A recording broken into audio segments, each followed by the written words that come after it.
안녕하십니까. 그 아름답고 감동적인 찬송 감사드립니다. 오늘 말씀의 제목은 발람을 통해서 이스라엘을 축복하신 하나님입니다. 요즘 말씀은 민수기 23장 19절 20절입니다. 다 같이 한 목소리로 읽어보시겠습니다. 시작. 하나님은 사람이 아니시니 거짓말을 하지 않으시고 인생이 아니시니 후회가 없으시도다. 어찌 그 말씀하신 바를 행하지 않으시며 하신 말씀을 실행하지 않으시랴. 내가 축복할 것을 받았으니 그가 주신 복을 내가 돌이키지 않으리라. 민수기의 핵심적인 두 장소 핫플레이스는 그 시내산과 모압 평지입니다. 시내산에서 출애굽한 이스라엘 백성들이 하나님께로부터 율법을 받고 하나님의 군사로 정비돼 약속의 땅 가나안을 향한 광야 행진을 시작하였습니다. 하지만 불신으로 38년을 광야에서 방황하며 연단받은 후 출애굽 2세들이 마침내 가나안 땅 요단강 건너 모압 평지에 도착했습니다. 모압 평지에서 이스라엘은 가나안 정복을 위한 2차 인구 주사와 또 군대를 재정비하며 가나안 입성을 준비했습니다. 하지만 이곳에서 이스라엘이 전혀 깨닫지 못한 사이 이스라엘을 무너뜨리는 외부의 세력이 등장해 엄청난 음모를 꾸미기 시작했습니다. 그러나 하나님은 놀라운 권능의 손길로 택한 백성들을 보호하시며 섭리의 역사를 이루어 나가셨습니다. 오늘 말씀에서 택한 백성들을 지키고 보호하시는 하나님의 사랑과 권능의 역사를 배울 수 있기를 기도합니다. 이스라엘 백성들이 아모리 남왕국 시온과 북왕국 옥과 전쟁의 모든 성읍을 완전 초토화시킨 후 모압 평지에 진을 치자 모압의 왕 발락이 두려움에 빠졌습니다. 멸망당한 아모리 왕 시온은 이전에 모압을 침략해 영토를 빼앗은 강력한 왕이었는데 이스라엘은 이런 왕들을 물리치고 모압의 코앞인 모압 평지에 진을 친 것입니다. 오래전 애굽을 탈출해 광야에서 정처 없이 떠돌아다니는 불황 족속인 줄 알았는데 60만 대군의 200만 명의 백성들이 마치 소가 밭의 풀을 뜯어먹는 것 같이 자신의 땅 사방에 있는 것들을 다 뜯어먹을 것 같았습니다. 하지만 사실 이스라엘의 목표는 모압 땅이 아닌 가나안이었습니다. 모압 땅은 하나님께서 롯 자손에게 기업으로 주신 땅입니다. 만약 발락이 그들의 조상 롯과 아브라함과의 관계를 알고 또 하나님의 뜻을 깨달았다면 오히려 이스라엘이 자신의 땅을 빼앗은 원수 아모리를 정복한 것에 감사하며 하나님 안에서 형제의 나라가 될 수 있었을 것입니다. 과거 아브라함은 조카 롯과 함께 하나님의 말씀조차 집을 떠난 후 롯이 위험에 빠지자 목숨 걸고 전쟁까지 할 정도로 가까웠습니다. 하지만 모압 족속은 조상 롯의 신앙을 버리고 우상 숭배에 빠짐으로 하나님의 백성 이스라엘을 원수처럼 미워하며 두려워했습니다. 모압 왕 발락은 두려움 속에서 이웃 미디안의 장로들에게 도움을 요청했고 그들은 동맹의 이슬과 맞서기 위해서 당시 가장 용하다는 림난 복술과 무당 발람에게 도움을 청했습니다. 모압 장로들과 또 미디안 장로들이 손에 복채를 들고 640km나 떨어진 메소포타미아의 부들에 사는 발람을 데리러 왔습니다. 나를 위하여 이 백성을 저주하라. 그대가 복을 비는 자는 복을 받고 저주하는 자는 저주를 받을 줄을 내가 아노라. 당시 가나안 원주민들은 나름대로의 지방 신들을 숭배하고 있었으나 자신들의 신이 절대적인 존재나 또 유일한 신이라는 의식은 없었습니다. 그들은 다른 족속들의 신을 인정했으며 복수가 발람은 하나님의 존재를 알았지만은 주로 섬기고 따를 만한 믿음 없었습니다. 모압과 미디안의 장로들의 요청에 발람은 하나님께 나왔습니다. 하나님 발람에게 그들과 함께 가지도 말고 그 백성을 저주하지도 말라. 그들은 복을 받은 자들이니라. 분명하게 방향을 주셨습니다. 하나님은 비록 발람이 이방의 사악한 복수가지만은 그에게 초월적으로 강림하셔서 그의 비뚤어진 인격과 계획을 바로잡고자 하셨습니다. 그것은 택한 백성 이스라엘을 보호하기 위해서입니다. 하나님은 세상의 모든 인격을 주관하셔서 당신의 거룩한 뜻을 성취해 가십니다. 발람은 하나님의 경고의 말씀에 복지가 아깝지만은 하나님이 허락하지 않는다면서 장로들을 되돌려보냈습니다. 하지만 이스라엘이 하나님께 복을 받은 자들이라는 말을 하지 않았습니다. 모압 왕 발락은 발람의 숨은 뜻을 깨닫고 더 높은 고관들을 보내며 더 좋은 조건, 즉 원하는 대로 주겠다는 백지수표로 유혹했습니다. 발람은 고관들이 들고 온 제 백지수배에서 눈을 떼지 못하며 말했습니다. 아, 발락이 그 집에 가득한 은금을 내게 줄지라도 내가 여호와 내 하나님의 말씀을 어기지 못할 것 같은데 어쩌지? 그러면서 자기 집에 하루 유숙하게 하며 하나님께 물어보겠다고 했습니다. 만약 발람이 조금이라도 하나님께 뜻에 순종할 의지가 있었다면 즉시 장로들을 되돌려 보냈을 것입니다. 발람의 수법은 자신이 원하는 것을 최대한 얻기 위한 고도의 협상 기술이요 밀당 수법이었습니다. 그는 수많은 거짓과 우상들이 범람하는 세상에서 살아남은 최고 1인자다운 밀당의 고수였습니다. 발람이 하나님께 문다면서 하나님께 나왔지만은 이미 그의 마음은 자기 집에 가득 채울 은금을 얻기 위해서 어찌하든지 하나님을 설득해서 이스라엘을 저주할 심보였습니다. 그런데 어찌된 일인지 하나님은 물질에 대한 탐심으로 불타오르는 발람에게 가도록 허락하셨습니다. 함께 가라. 그러나 내가 내게 이르는 말만 준행할지니라. 발람은 자신이 바르던 답이라고 확신하며 다음날 아침 일찍 나귀를 타고 모압 고관들과 떠났습니다. 그런데 발람이 떠나자 하나님께서 진노하시며 여호와의 사자를 보냈습니다. 지난밤 가도록 허락하신 하나님께서 왜 아침에 마음을 바꾸신 것입니까? 가끔 우리는 하나님의 뜻과 방향이 이해가 되지 않을 때가 있습니다. 하지만 내 뜻과 세상적인 관점이 아니라 하나님 편에서 볼 때 그 깊고 원대하신 뜻을 깨달을 수 있습니다. 하나님은 택함받은 백성 이스라엘을 저주하지 말 것과 또 가려면은 하나님께서 주시는 말만 하도록 분명히 경고하셨습니다. 만약 발람이 모압 땅에 간다 해도 하나님의 뜻에 순종한다면은 저주가 아니라 축복해야 하고 또 그러면은 은금은커녕 오히려 모압 왕의 저주를 받을 것입니다. 발람이 일찍부터 떠난 것은 결국 자신의 탐욕대로 은금을 얻기 위해서 하나님 말씀에 불순종해 이스라엘을 저주하려는 강력한 의지의 표현이었습니다. 칼빈은 이 상황을 해석했습니다. 하나님의 허락은 풍자적이다. 하나님께서 기뻐해서 허락하신 것이 아니라 발람이 하나님의 뜻을 거듭 거역하고 가게를 소원했기 때문에 그의 자유의지에 따라서 거역하는 것을 방임하는 것이다. 하나님은 발람이 하나님의 뜻을 깨닫고 자유의지로 가지 않기를 바라셨습니다. 전능하신 하나님이라도 죄를 짓고야 마겠다는 인간의 강한 의지를 강제적으로 꺾지 않으십니다. 자유의지로 하나님을 떠날 수도 있지만은 하나님은 자유의지로 하나님의 주신 축복을 감사하며 기쁨으로 하나님 말씀에 순종하기를 원하십니다. 택한 백성들과 함께 하시며 가장 좋은 길로 인도하시지만은 신자들이 자유의지로 계속 하나님의 뜻과 인도하심을 거부한다면은 스스로 자학하고 돌아올 때까지 그냥 놔두실 수밖에 없습니다. 하지만 그것은 포기하는 것이 아니라 함께 하시며 다시 돌이키기를 기다리시는 것이고 오래 참는 사랑입니다.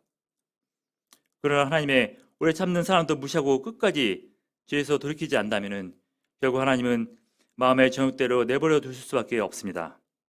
하나님께서 간섭하지 않는 인생은 세상에서 어떻게 나타나든지 결국은 멸망입니다.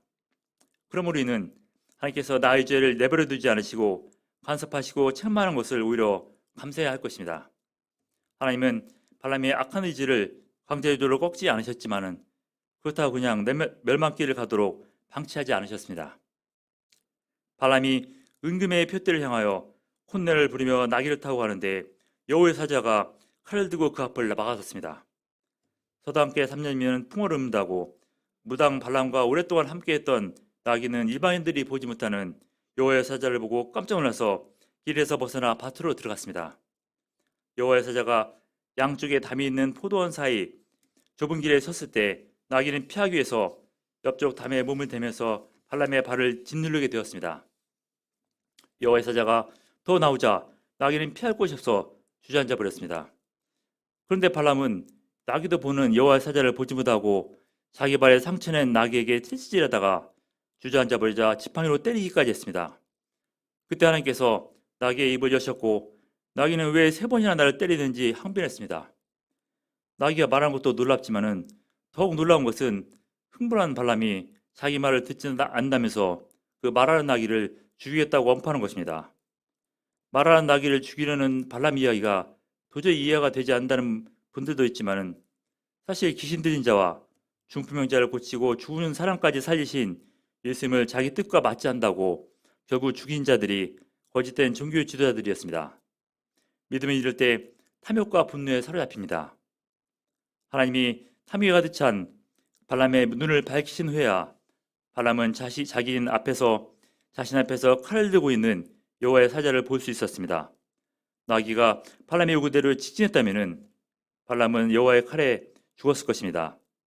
발람은 이제서야 자신의 죄악된 길을 막으시는 하나님의 뜻을 깨달았습니다. 하나님은 내가 이른 말만 말할지니라 다시 한번 엄히 경고하셨습니다. 하나님은 스스로 지혜를 여기는 발람을 깨우쳐 주기 위해서 속담에도 어리석고 바보스러운 짐승으로 등장하는 나귀를 이용하였습니다. 그것은 세상의 미련한 것들을 택하사 지혜 있는 자들을 부끄럽게 하기 위해서입니다.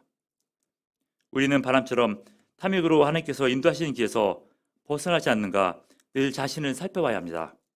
말하는 나귀를 통해서 발람의 잘못된 길을 막으시는 것처럼 하나님은 종종 신자의 주변에 힘들게 하는 사람이나 질병이나 또 불의 사고를 통해서 잘못된 길을 막으십니다.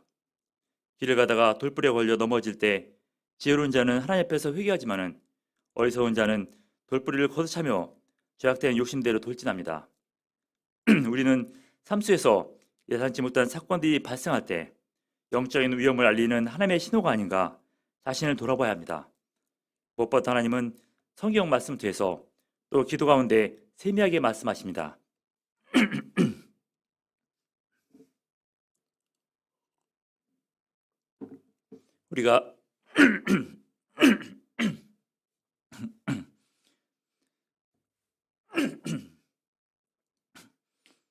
우리가 시끄러운 세상 일수에서 세미한 하나님의 음성을 들을 때 그 음성을 무시하지 말고 자신을 돌아보며 회개하며 생명의 길로 돌이켜야 합니다.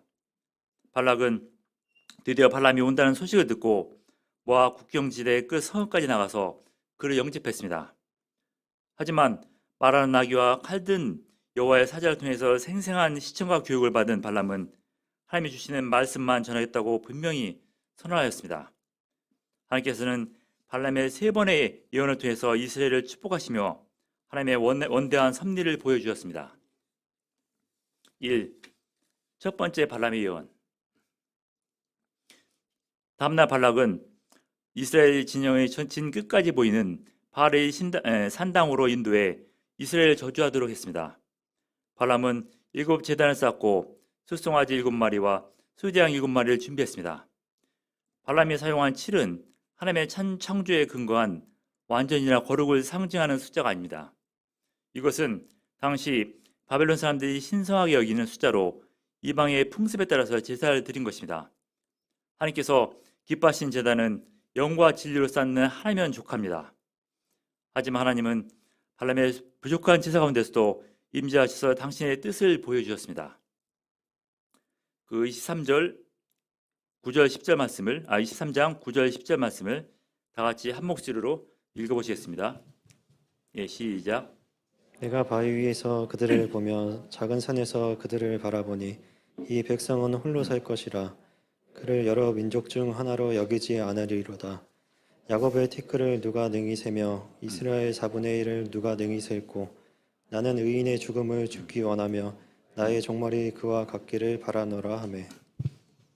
이 백성이 홀로 산다는 것은 왕따나 외톨이로 산다는 의미가 아니라 구별된다는 의미입니다. 이스라엘은 하나님께 택함받아 약속 관계에 있는 거룩한 민족으로서 세상 나라와 뚜렷이 구별되는 영광과 특권을 가진 탁월한 민족이 된다는 것입니다. 고대 세계의 위대한 제국들, 곧 애굽, 아수르, 바벨론 등은 역사 속에서 자취도 없이 사라져갔지만 이스라엘은 온갖 위협 속에서도 오늘날까지 구별되어 여전히 세상 속에서 또 교회 속에서 엄청난 영향력을 끼치고 있습니다. 현재 전 세계에 퍼져 있는 유대인의 수는 전 세계 인구의 0.2%, 1,500만 명 밖에 되지 않지만 노벨상 수상자는 30%나 됩니다. 세계 강대국 미국 내 유대인의 수는 2%, 650만 명에 불과하지만은 정치, 경제 등 모든 분야에서 막강한 영향을 끼치며 미국과 세상을 움직입니다. 사람들은 그 이유를 거대한 유대 자본력 때문이다. 2000년간 핍박을 이겨낸 생존력 때문이다. 답이 없고 질문과 토론만 있는 탈무드식 교육 때문이라고 말하지만은 실상은 하나님의 약속과 인도하심 때문입니다.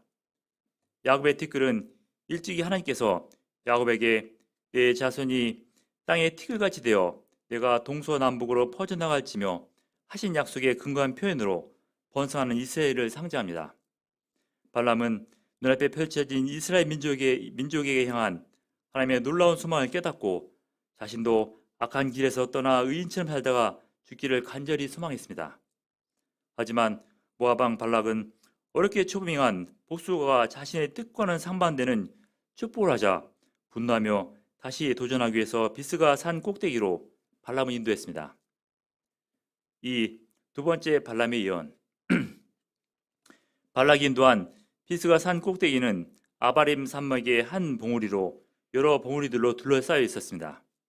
이곳에서 이스라엘 진영이 머물고 있는 모압 평지를 보면은 다른 봉우리들에 가려서 이스라엘 전체의 진영을 볼 수 없고 끝부분만 보게 됩니다.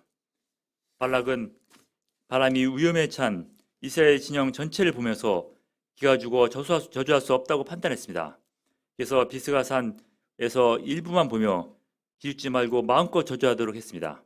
사실 이스라엘 백성은 전체를 보면은 하나님의 종 모세가 이끄는 60만 군대의 200만 명의 정비된 민족이지만 일부 개개인들만 보면은 죄악되고 형편없는 오합지졸의 노예 같은 이들입니다.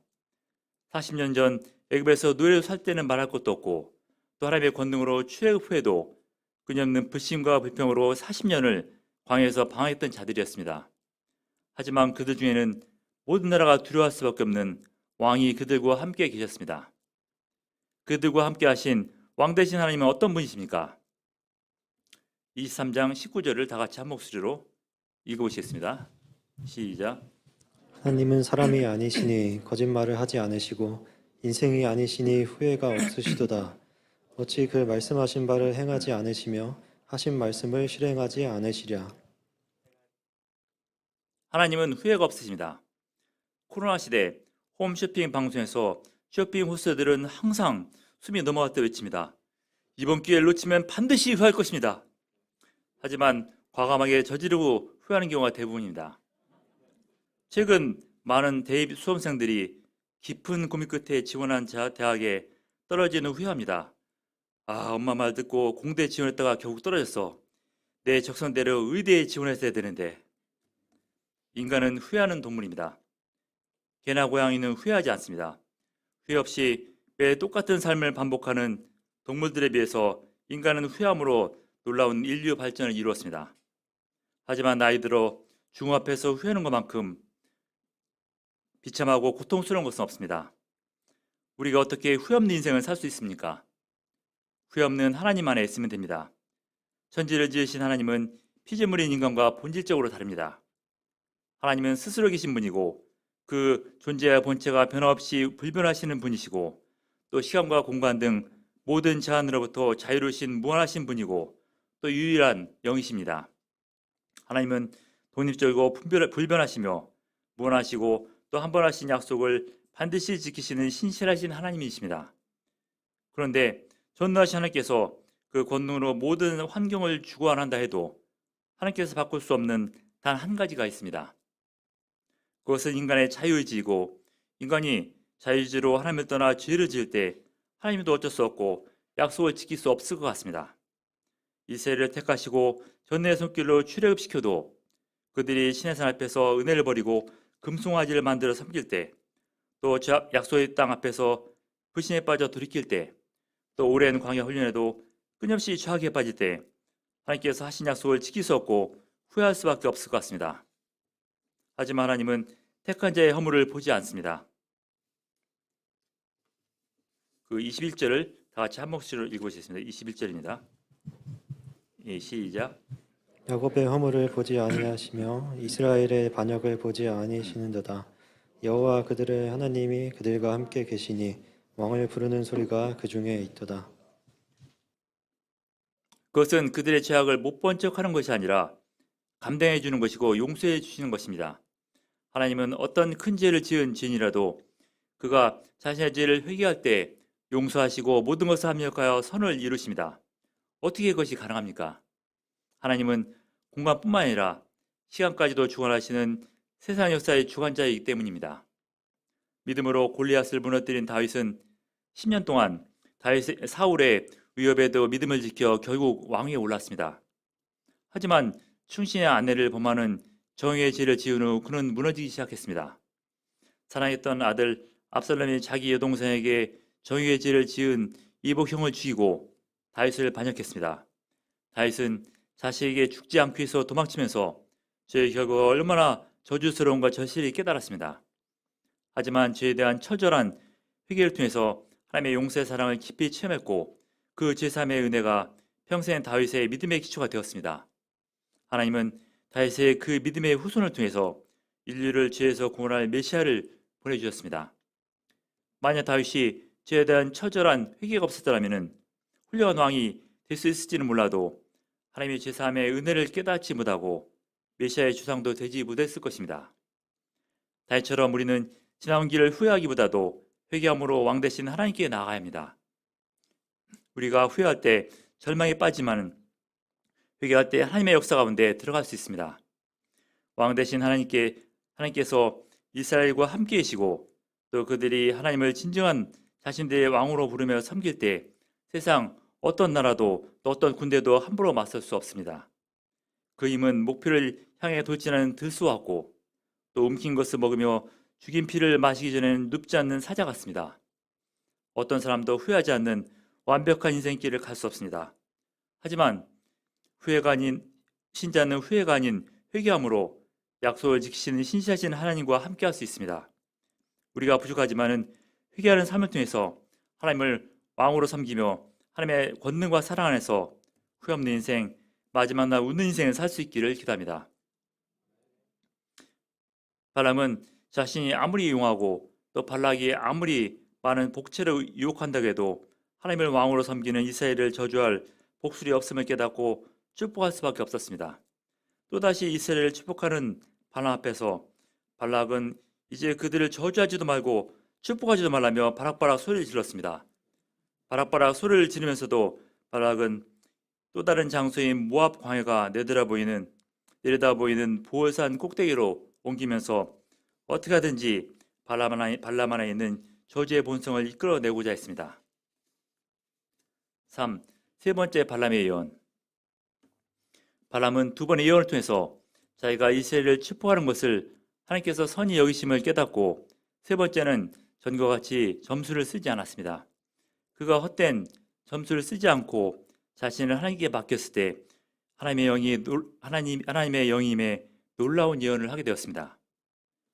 발람은 이스라엘을 강가의 동산이나 물가의 백향목 같이 아름답고 풍요롭다고 축복하며 이스라엘 왕은 강력한 세상왕 아말렉 왕 아각보다 높게 될 것이며 또 그 나라는 흥왕할 것이라고 예언했습니다. 또 너를 축복하는 자마다 복을 받을 것이요 너를 저주하는 자마다 저주를 받을지로다 축복했는데 이 말씀은 하나님께서 아브라함에게 하신 말씀입니다. 믿음의 조상 아브라함이 받은 복이 후손 이스라엘에게 그대로 전해진 것입니다. 이렇게 축복의 통로가 되는 이스라엘 저주하는 것은 무모한 것이고 죄악된 것입니다. 하지만 발락은 마지막 기대했던 저주가 없자 더욱 노하여 이제 내 고향으로 도망가라고 발람을 저주했습니다. 발락의 저주에 발람은 이제 이스라엘과 모압의 먼 미래에 대해서 예언했습니다.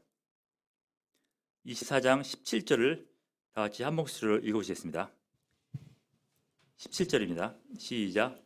내가 그를 보아도 이때의 일이 아니며 내가 그를 바라보아도 가까운 일이 아니로다.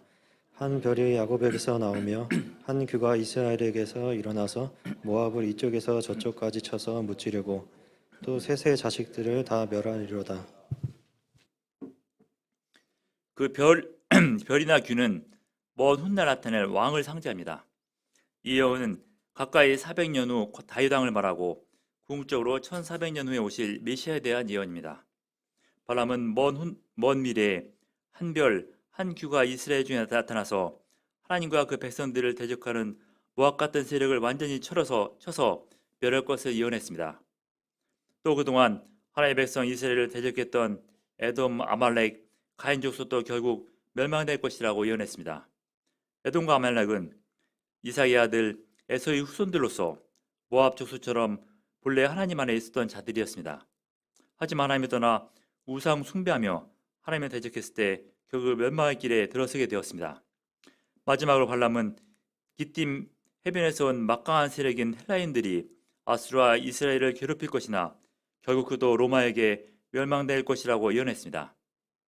발람이 BC 1400년경에 그 하나님의 영으로 한 예언은 그 후 AD 1세기 전까지 모두 성취되었습니다. 발람의 예언은 더 나아가 인류의 마지막 날 예수님의 재림 때까지도 이어집니다. 결국 모든 세상 나라들은 이스라엘에서 나온 한별 메시아가 통치하는 하나님 나라로 멸망되고 오직 그분이 통치하는 나라만이 최후의 승리를 맡게 될 것입니다. 세상 역사는 수많은 나라들이 흥망성쇠를 반복하지만 결국 하나님을 왕으로 섬기는 셋의 후예와 또 하나님을 대적하는 가인의 후예와의 싸움입니다. 아말렉, 모압, 에돔 등의 세상 나라가 당시에는 하나님의 백성 이스라엘보다도 더 강해 보였지만은 결국 이스라엘의 승리는 정해져 있습니다. 그것은 이스라엘이 부족할지라도 하나님을 왕으로 섬기고 따르기 때문입니다. 이 모든 사건은 이스라엘이 모르는 사이에 이루어졌습니다.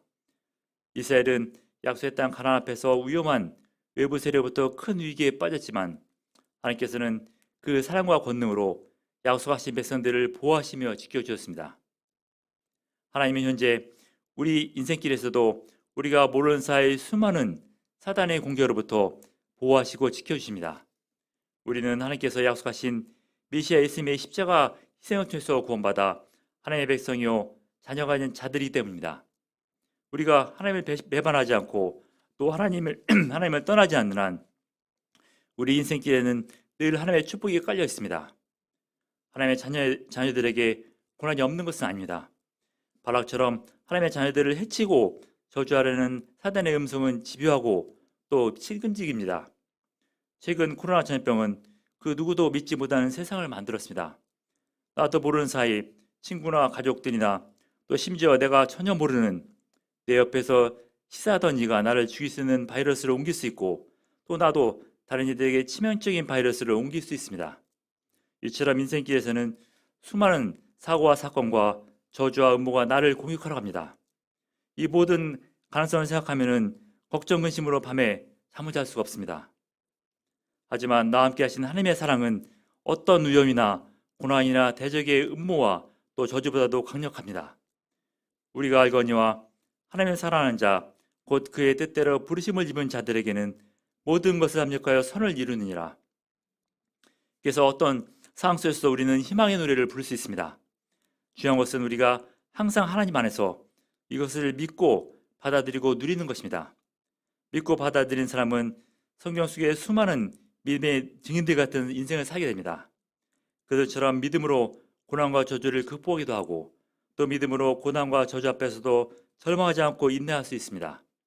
하지만 하나님의 사랑을 믿지 않고 받아들이지 않는 사람은 하나님의 축복을 받았어도 아무런 상관없이 세상 저주에 얽매이는 인생을 살게 됩니다.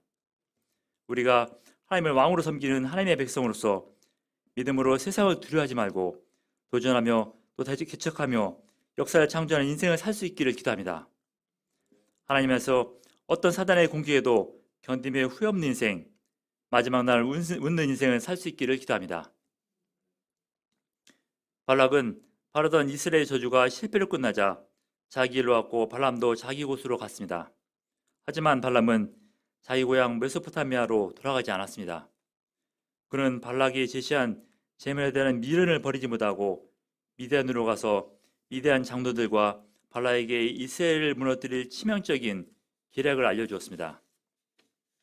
발람은 놀라운 하나님 역사의 비밀을 깨닫고 또 하나님 역사의 증인으로 쓰임 받았는데도 물질에 대한 탐심을 버리지 못하고 사악한 꾀로 결국 심판을 받게 되었습니다. 이스라엘이 미디안을 정복할 때 그는 미디안의 왕들과 함께 죽음을 당했습니다. 발람은 하나님의 축복을 저버리고 하나님의 대적함으로 역사 속에서 재물을 사랑함으로 하나님을 거역한 대표적인 인물로 낙인 찍히게 되었습니다. 작년 코로나가 더욱 기승을 부리며 항상 마스크 속에서 살며 또 직장에서는 항상 감염의 위기 속에서 또 동생의 병은 갈수록 악화됐고 또 둘째 자녀가 고3 중요한 시기에 기흉에 걸리면서 답답하고 긴장되는 한 해를 보냈습니다. 하지만 현재 작년 한 해를 돌아볼 때 저희 많은 부족함에도 하나님께서 함께 하시며 지켜주시며 축복했다는 사실을 깨닫게 됩니다.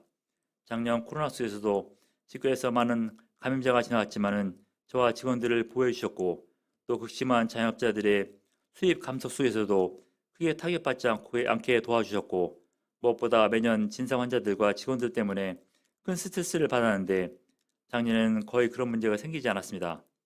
또 둘째가 수능을 망쳤지만은 끝까지 믿음을 놓지 않았을 때 놀라운 은혜를 체험하게 도와주었습니다. 하나님께서는 제가 가정 문제 때문에 고통하는 중에 다른 외적 문제를 막아주심으로 하나님의 주신 사명을 감당하며 또 하나님 역사 가운데 쓰임받도록 도우셨습니다. 부족하지만 형제들을 말씀으로 섬기며 또 다른 목자님들과 함께 남동희 형제의 믿음의 결혼도 돕도록 도우셨습니다. 제가 올 한 해도 받은 은혜 가운데 믿음으로 하나님께서 맡겨주신 이들을 축복하는 하나님의 역사 가운데 쓰임받을 수 있기를 기도합니다. 결론적으로 하나님께서는 발락과 발람의 죄악된 음모 속에서도 크신 권능과 섭리로 택한 백성 이스라엘을 보호하시며 축복하셨습니다.